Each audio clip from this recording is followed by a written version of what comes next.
Oi, eu sou o Vini e eu tava com saudades das Masterpieces, então resolvi falar um pouco mais sobre isso aqui com vocês. Bom, o que são as Masterpieces, né? De onde elas vieram e para onde foram, porque não existem mais, né? Elas eram cartas extras nos boosters com um tratamento especial. Elas tinham um frame especial, elas tinham artes mais bonitas e eles eram reprints úteis com artes novas e temáticas muito fortes e muito interessantes. E muito valor também. Mas antes de tudo, como sempre, né? Compartilha com os amigos, deixa o like aí no vídeo e te inscreve no canal, porque vai ajudar a gente a começar aqui no YouTube, né? Eu preciso de ajuda, me ajuda aí, valeu. Bom, o MTGC também é um podcast, então eu convido vocês a conhecer o podcast do MTGC, que tem mais de 98 episódios, já tá batendo o 100º. É só acessar www.mtgc.com.br ou procurar por MTGC no Spotify, no iTunes ou no Deezer, que vocês vão achar fácil, ou em outras plataformas de podcast também. Então procura lá, que a principal coisa que o MTGC faz é podcast. Bom, então estamos falando aqui de Masterpiece. Alguns aqui sabem o que é, porque alguns estavam lá naquela época, que não é tanto tempo atrás também. Alguns não sabem o que é. Bom, então como é que funcionava? Tinha uma coleção extra à coleção que vinha. Então, por exemplo, um exemplo bom é Batalha por Zendikar, que era uma coleção normal, que era válida no Standard, e tinha uma outra coleção, que eram as Zendikar Expeditions, que era a Masterpiece daquela coleção. Então ela era uma coleção independente, que vinha dentro dos boosters das coleções normais. De 1 a cada 144 boosters, tu podia abrir uma Expedition, ou uma Masterpiece em geral. Eles tinham frames diferentes, eles tinham artes alternativas e um tratamento especial de foil. Não era uma foil comum como as que nós estamos acostumados. Era sempre uma foil mais bonita, com alguma coisa diferente e que chamava muita atenção. Além disso, era junto com o tema da edição principal. Ou seja, Zendikar eram terrenos, né? Obviamente. Então vamos falar uma a uma aqui. Como eu falei, né, Zendikar Expeditions, elas eram terrenos em full art. Elas vieram nas coleções de Batalha por Zendikar e Juramento das Sentinelas, que é o bloco de Batalha por Zendikar.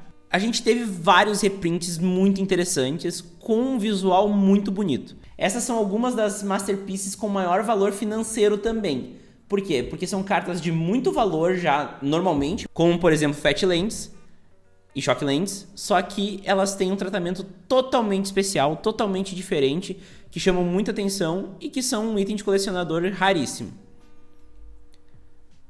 Esses terrenos em full art, eles eram cartas que as pessoas queriam muito ou precisavam, né? Porque, né, Fatlands em quase todos os formatos tu precisaria ter, com artes e frames bem aceitos pela comunidade, né? Isso é bem importante, vocês já vão entender mais à frente do vídeo o porquê que essa aceitação da comunidade é muito importante. Mas basicamente eles tinham artes e frames muito bonitos. O tema forte, claro, né? Facilmente identificável, terrenos, todos eles eram terrenos, muito porque o ambiente de Zendikar, o plano de Zendikar, tem como função principal a parte de expedições, de busca por novos terrenos, e isso fez com que o tema da Masterpiece de Zendikar fosse terrenos. Bom, então, indo para Kaladesh, a gente mudou de terrenos para artefatos, né? E o Kaladesh também fica meio claro, porque também é uma coleção focada em artefatos. Nas coleções de Kaladesh e Revolta do Éter, a gente teve então a presença das Inventions. Ao invés de expedições, passamos a invenções. Vocês podem ver que nesse meio tempo foram lançadas mais duas coleções que não tiveram Masterpieces. Elas eram Sombra sobre Innistrad e Lua Arcana. Essas coleções elas ficaram de fora do programa, porque na verdade, lá na época dos Expeditions, não existia a ideia das Masterpieces. Foi tipo Expeditions e depois, olha, Expeditions eram Masterpieces, parte desse novo set aqui, dessa nova ideia aqui. As invenções de Kaladesh, elas são muito conhecidas porque elas são muito bonitas, elas têm um foil dourado muito bonito e também elas têm cartas super úteis, principalmente para o Commander. Como eu disse, as Inventions de Kaladesh, elas eram um paraíso para os comandeiros de plantão, né? Elas tinha cartas muito bem-vindas no formato, como por exemplo essa carta aqui que está aqui em cima, que é o Sol Ring, que é um dos Sol Rings mais bonitos que eu já vi. Além disso, ainda tinham foils muito bonitas, que caíam com o dourado, né? Que a gente viu já nas outras imagens, muito presente nessas cartas com artes e frames bem dourados normalmente. Elas tinham o tema da Feira de Inventores de Kaladesh, que era a principal história dentro da lore de Kaladesh, que era essa feira onde os inventores de todo o plano traziam suas invenções para Ghirapur, que era a capital do plano, para mostrar suas novas invenções e suas novas descobertas no mundo. E todas elas têm essa temática de curvas e filagramas, que são chamados, que trazem uma estética muito diferente para o Magic, e é muito legal e, na minha opinião, as melhores. E daí a gente chega no desastre.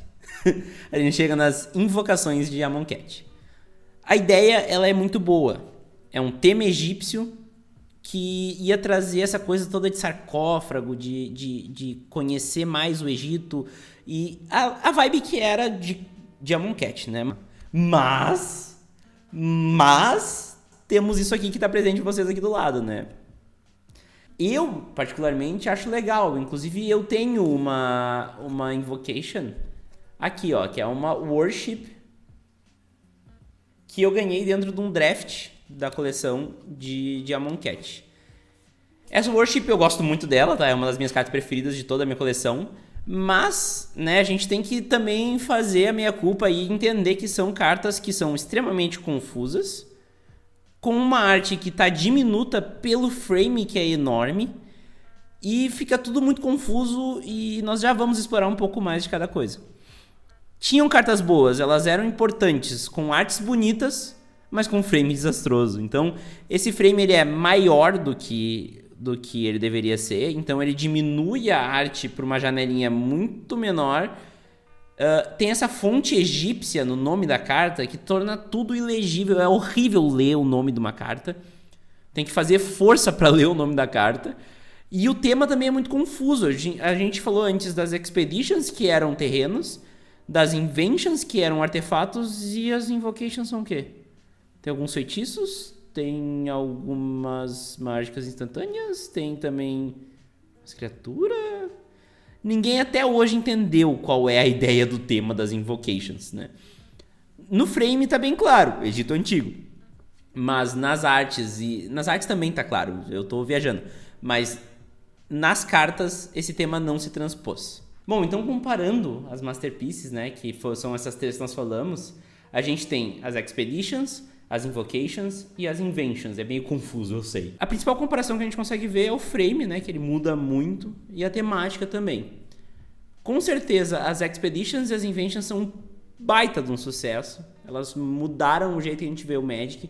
Elas baratearam as cartas das coleções, porque os lojistas compravam mais boosters para tentar diluir o valor desses boosters nas Masterpieces. E elas trouxeram uma personalização ao jogo. Isso é muito importante. As Expeditions, elas não eram... As Expeditions, as Inventions e as Invocations, elas não eram uma obrigatoriedade. Elas não eram uma carta que tu não conseguia de outro jeito. Elas eram cartas que tu já conseguiria normalmente, mas tinha ali aquela versão especial para dar uma personalizada maior no teu deck. E essa aí é a grande coisa das Masterpieces. Entre elas, eu prefiro as Invocations, porque eu acho que o frame das Invocations nenhuma bateu até hoje. Mas as Expeditions também são muito legais. Eu gosto das Invocations? Gosto.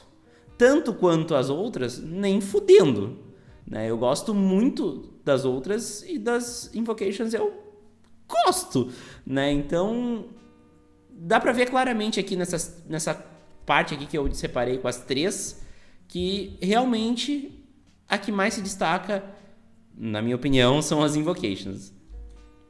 Bom, por que elas terminaram? E sim, eu tô ignorando os Planeswalkers de Ravnica, aquilo não conta, foi um produto separado, totalmente diferente do que eram as Masterpieces. A desculpa para o fim da série era a finitude de temas, ou seja, logo iriam acabar os temas das cartas, tanto que as Invocations já foram bem perdidas em tema, né? Então, como eles disseram, por exemplo, tipo de carta ia acabar logo. Eu já acho que essa desculpa ela é furada, porque tu podia fazer por tipo de criatura, tu podia fazer por mágicas instantâneas, por feitiços, por... Tem muita coisa que dá pra explorar, é só pensar um pouco. Eu nem pensei um pouco aqui, já tirei algumas coisas da cartola. Eu acredito que muito do fim das obras-primas veio tanto para viabilizar esses novos produtos, como as obras-primas de Ravnica, ou então o Collector Booster, que vem hoje, né? Então hoje nós temos algo parecido com o que nós tínhamos lá com o Collector Booster, tanto com a má recepção que as Invocations teve. Isso eu acho que ajudou muito no processo, porque a internet odiou as Invocations, elas inclusive não têm um preço tão grande quanto as Expeditions e as Inventions, então também ficou claro que saturou um pouco o mercado e também foi mal feito pra caramba a parte de Amonkhet. Enfim, eu quero saber de vocês então o que vocês acharam. Se vocês têm saudades das Masterpieces, quero que vocês deixem um comentário de vocês sobre a série inteira e falar qual é a sua série preferida entre todas elas. Lembrando sempre que tudo isso aqui é possível só por causa dos padrinhos do MTGC, que estão todos aí na tela, e também pela Burmana, que patrocina a 4ª temporada do MTGC. Muito obrigado pela sua audiência e até a próxima. Tchau!